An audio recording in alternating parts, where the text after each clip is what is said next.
observing, everything starts with learning to observe. Because very few people, there's sometimes when the mind comes, they act out the mind somehow. Like it comes and they don't, nothing stays back to reflect or to observe anything. So introducing this observing exercise, that you simply observe, but you don't intrude, you don't interfere with that first. So as you begin, you start to see that something wants to get inside and wants to get involved. So that is also observed. Then I say you stay only as observing. So then even the tendency to want to identify and to struggle, that is also observed. That is the first point. And as you stay put and feel each time something wants to go and to identify and judge, but you just recognize, but that is also observed. And at first it feels like you have athlete's foot and you can't scratch it. Something wants to, and they say, no, just learn to relax. And sometimes you have to go, you can't listen. You go, it's okay, don't worry. And still just observe that also, no? Like that, because, so gradually something learns to be with that and to feel where the identity, and you start to see how much the mind has been participating in your existence, how much it is acting in your name. You see like this at first, but as you're watching this, the power to observe becomes stronger and stronger.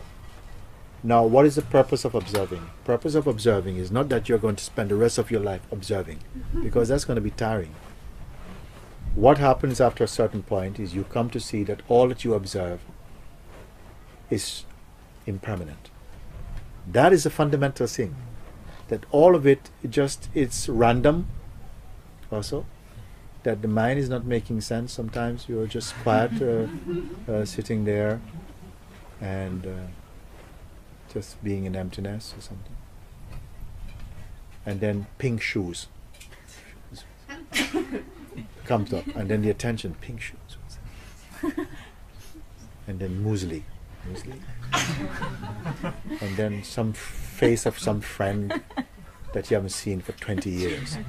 So what's that got to do with anything? And then you see how much attention wants to go, and then try to remember that friend's sister and how you had a relationship, and then see how then you're observing just how fickle and superficial this thought activity is. But you're being reminded again, stay only as the observer, don't get entangled, and you're cultivating a sense of detachment is there. And after a while it becomes easier and easier. And after a while, somehow, when it gets recognized in the heart that everything is momentary and there's nothing really lasting there, something begins to feel like the heart opens. It feels like that. Because the real heart never closes. But there's a sensation that something opens and relaxes. After this, you are noticing that actions, reactions, interactions are simply happening. Yes? But now you're not feeding. Your observing is not active. It becomes more passive, more neutral.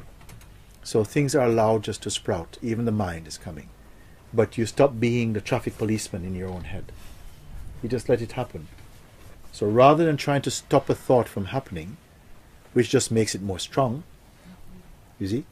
If you try to stop something, if I say to you, okay, just for 15 seconds, don't think of pink rabbits. Why did you say that? Because you can't stop thinking of pink rabbits, is it? So if you put anything like a resistance, don't think, then you start to think.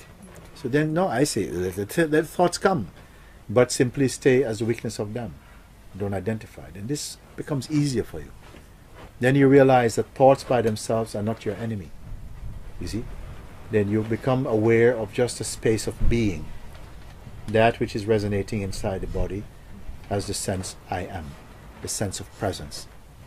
You become more aware of this. When you become aware of this, naturally there's a feeling of space and peace. And like nothing is like a big deal. Nothing is a big deal. You see? Then the mind says, oh, look, you're becoming lazy. Then you must feel that thought and look at it, lazy. Ooh.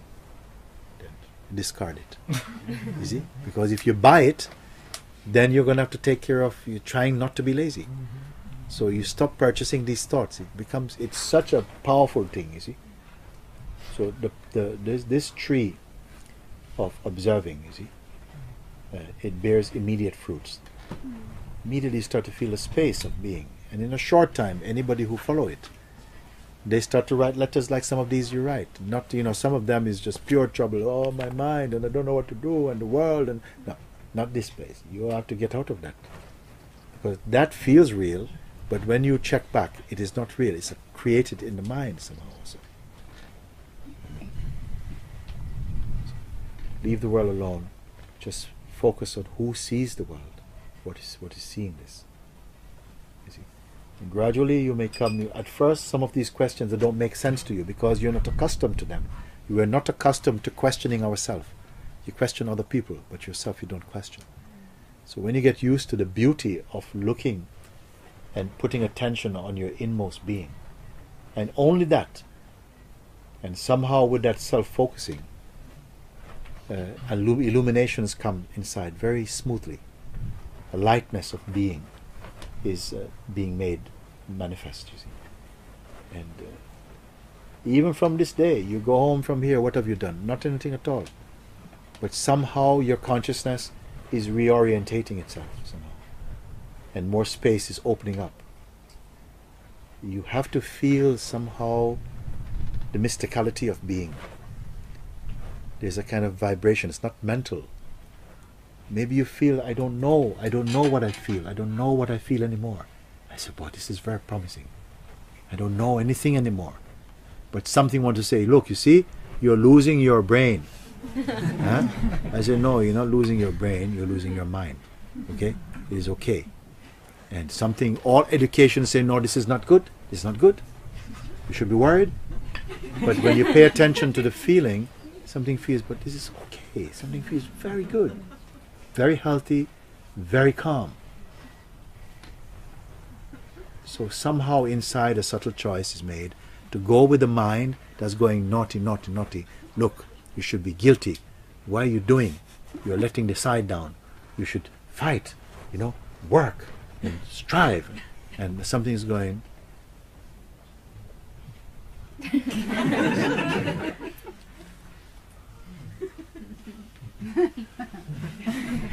See?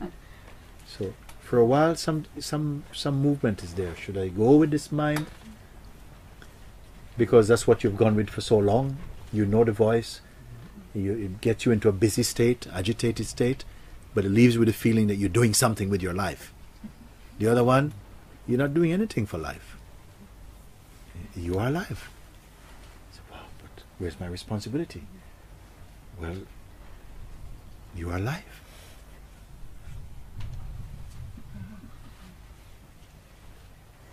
Then something begins to sink into itself. It's something very beautiful. Then the peace which is really yours begin to become self-evident. So when you meet people, you don't feel intimidated anymore. You don't want to control anyone. You don't want to impress anyone. You don't need to be what you may call embraced. You don't need to be accepted. It's not a need.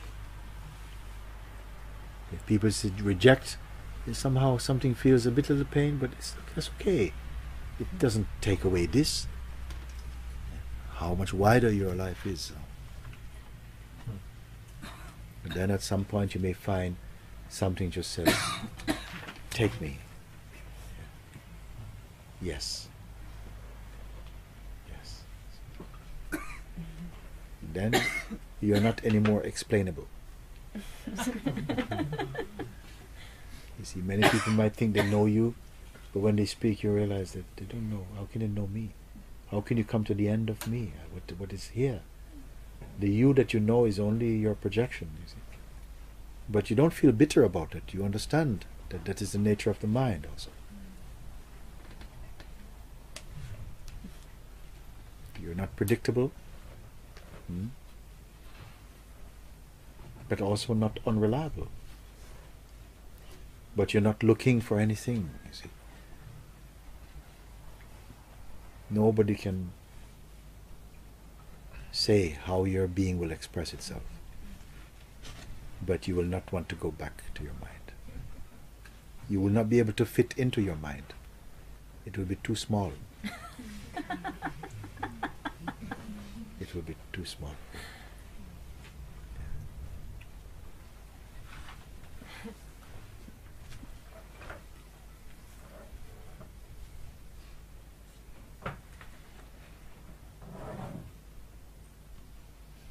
In truth, this body is here as somehow a garment for the being.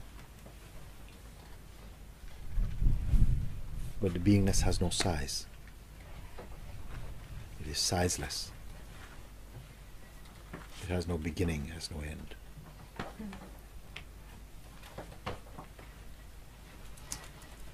One should not be afraid of one's own self.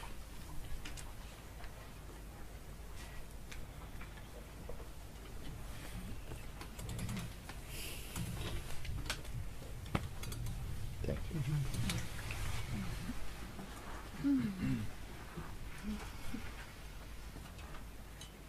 you.